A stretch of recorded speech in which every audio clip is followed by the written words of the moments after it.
Here's the time I realized the person I loved wasn't the person I thought she was. The worst part? I didn't notice when she changed. I only noticed when she started remembering things that never happened. When I first met Emma, everything felt perfect. She was the kind of person who remembered every small detail about me. My favorite food, the first movie we watched together, the story about my childhood dog. After a year together, we moved into an apartment.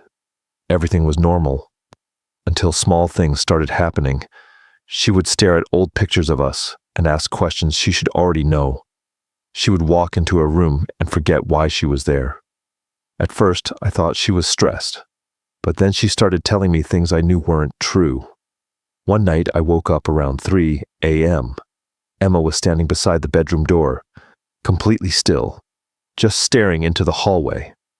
I asked, "Emma, what are you doing?" She didn't answer. Then she whispered, "He's almost here." I turned on the light. She looked at me like she had no idea why she was awake. The next morning, she didn't remember any of it. That was when I started getting scared. A few days later, I found something hidden behind old clothes in her closet.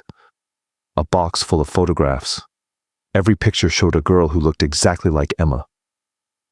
But the dates were impossible. Some pictures were from before she was born. There were also letters. The name written on them was Lena. One letter said, "He doesn't know you replaced me." I thought it was some kind of joke, until I found one last picture.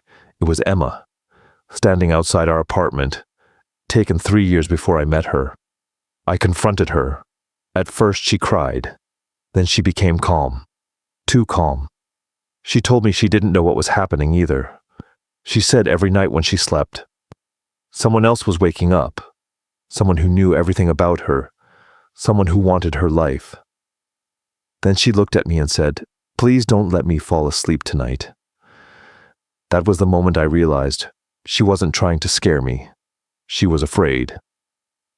I stayed awake all night watching her until she finally closed her eyes. A few minutes later, she opened them, but something was different. The smile wasn't hers. The voice wasn't hers. She looked at me and said, "You should have left when you had the chance." I ran. I never went back. But sometimes I still get messages from her number. Every message says the same thing. "Please come home." The worst part? Last week, I received a picture. It was taken inside my house while I was sleeping, and standing beside my bed was my girlfriend, smiling.